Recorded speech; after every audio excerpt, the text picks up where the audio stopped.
وہ کہہ رہے ہیں کہ ہمیں یہ احساس ہو گیا کہ ہماری پوزیشن غلط تھی اس وقت، اور آج وہ کہتے ہیں احتساب کے نام پر وزیر اعظم کو نکالا گیا، اور جو اس وقت ان کا سٹانس ہے، اس بات یہاں تک نوبت کیوں آئی آپ کے خیال؟ بہت شکریہ عادل صاحب. دیکھیں عادل صاحب، حسب ضرورت اس ملک میں بہت کچھ ہوتا رہا ہے، بہت کچھ کرتے رہے ہیں، بہت کچھ ابھی بھی ہو رہا ہے، اور جو مرتضیٰ صاحب نے بات کی وہ آج ان کی ضرورت بن گئی ہے. اور جو سب سے امپورٹنٹ چیز ہے جس کو میں ہائی لائٹ کرنا چاہتا ہوں کہ مرتضیٰ صاحب نے کیا کہا، پیپلز پارٹی کا کیا موقف ہے. ہم میں 20 سال سے ہم ایک چیز کہہ رہے تھے جو بڑی کلیئرٹی سے نظر آنا شروع ہو گئی ہے اور اب عوام دیکھنا شروع ہو گئی ہے.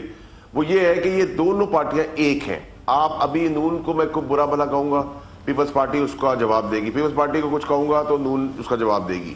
ایک یہ چیز ایکسپوز ہو گئی، کلیئر ہو گئی، عوام کو پتہ چل گیا کہ یہ دونوں پارٹیاں آپس میں باری باری کرتی تھی اور آج بھی ساتھ کھڑی ہیں. احتساب کے عمل کے اندر جے آئی ٹی کی جہاں تک بات ہے، جے آئی ٹی بھی حسب ضرورت بنتی رہی ہے اس ملک کے اندر، حسب ضرورت استعمال ہوتی رہی ہیں. کالا بھی اس میں ہوتا رہا اور سفید بھی ہوتا رہا. تو جے آئی ٹی اٹ سیلف کوئی لیگل ڈاکیومنٹ ہے نہیں. جے آئی ٹی کو آپ پڑھیں تو بہت خوفناک ہے. اس کے پیرائے میں اگر سندھ کی باقی چیزیں دیکھیں تو آپ کنیکٹ کرتے ہیں ڈاٹس، لیکن J I T is not a legal document, is not the last document. اب کیونکہ جے آئی ٹی کے اندر ہماری زیادہ سوچ اس لیے بہت زیادہ ہے کہ اس کے پیچھے جو ایف آئی اے کی ٹیم بیٹھی ہوئی ہے وہ بڑی کریڈیبل ہے. اگر آپ بشیر محمد صاحب کی ہسٹری دیکھیں پیچھے سے تو وہ بڑے کریڈیبل آفیسر رہے ہیں، اپ رائٹ آفیسر رہے ہیں. اس کے ساتھ اور بہت سارے ہیں، نجف مرزا صاحب ہیں، یا فار دیٹ میٹر منیر صاحب ہیں اور ڈاکٹر صاحب ہیں، اور بہت سارے لوگوں کی لائن ہے. یہ وہ لوگ ہیں جن کا میں اور آپ بچپن سے نام سنتے آ رہے ہیں اور اسپاٹ لیس لوگ ہیں. تو کریڈیبلٹی ایز پرسنالٹی ضرور اسٹیبلش ہے ایف آئی اے کے لوگوں کی طرف سے، لیکن credibility of J I T اس میں کتنے حقائق ہیں اور کتنے سچ ہے. ایک بات اگر میں صرف کر لوں، جی کوئکلی، میں صرف کہہ رہا ہوں کہ بشیر میمن صاحب جو کہ ڈی جی ایف آئی اے ہیں، ان کے چھوٹے بھائی نے پاکستان پیپلز پارٹی کے خلاف الیکشن لڑا، یہ ان کی کریڈیبلٹی ہے. نجف مرزا صاحب جو کہ انیشلی جے آئی ٹی کو ہیڈ کر رہے تھے، ان کے خلاف خود آصف علی زرداری صاحب نے ایف آئی آر کاٹی کہ انڈر پولیس آکوپیشن ان کو زد و کوب کیا گیا، ان کو مارنے کی کوشش کی گئی تھی. تو کریڈیبلٹی ان افسران کی آپ دیکھ سکتے ہیں کہ ماضی میں تمام چیزیں ریکارڈ پر موجود ہیں اور آج تک کسی نے ان چیزوں کو ریفیوٹ نہیں کیا. یہ کیسز بھی موجود ہیں. تو میں سمجھتا ہوں صرف یہ کہنا کہ آج وہ پیپلز پارٹی کے خلاف بات کریں تو اس لیے وہ کریڈیبلٹی والے لوگ ہیں. میں سمجھتا ہوں ان کے ماضی کے اندر بھی ایسی چیزیں ہیں جو کہ داغ ہیں. بشیر صاحب کے بھائی نے الیکشن لڑا ہے جی ڈی اے کے پلیٹ فارم پہ پیپلز پارٹی کے خلاف. نجف مرزا کے خلاف ایف آئی آر ہے.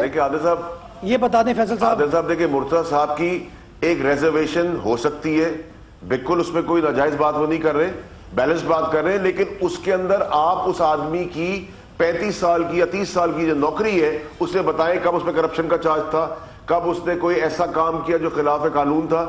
میں اس بارے میں نہیں جا رہا. انڈیویجول ریزرویشن ہو سکتی ہے، آپ کورٹ کے اندر بھی جا کے کہہ سکتے ہیں میں ادھر نہیں لگانا چاہتا، دوسرا کورٹ سن لے، بڑا کورٹ سن لے، بینچز بڑھا دے. یہ سب چیزیں انسان کی ضرورت ہے اور اللہ قانون نے اس کی اجازت دی ہے. نمبر 1. نمبر 2 یہ کہ دیکھیں ابھی ایشو کیا ہو رہا ہے عادل صاحب، یہ بڑا دیکھنے کی ضرورت ہے. ابھی ایک طرف آپ ہر چیز کے اندر دیکھیں، میں آپ کو چھوٹی سی مثال دیتا ہوں. ڈیم کی بات آئی، ڈیم پاکستان کا بن رہا تھا، دونوں پارٹیوں نے مل کے ڈیم روکنے کی سازش کی، دونوں ساتھ ساتھ کھڑے ہوئے. آپ پاکستان کی اکانومی کی بات کریں، اس پہ کوئی اچھی چیز ہوتی ہے، کہیں سے فنڈنگ آ جاتی ہے، کوئی پیتی کی طرف ٹریک کی طرف جا رہے ہوتے ہیں، یہ دونوں ساتھ کھڑے ہوئے اس کو کنٹروورشل بنا دیتے ہیں. سبزی گوشت پھل کی قیمتیں نیچے ہوئی، کرٹیسزم شروع ہو گیا، کہانی کہیں اور ڈائیورٹ کر دی، ٹوٹلی ڈسکشن سے باہر لے گئے. پیٹرولیم مصنوعات نیچے ہوئی، اس کو اپنی ڈسکشن ٹی وی کے اوپر ڈائریکشن ڈفرنٹ کر دی.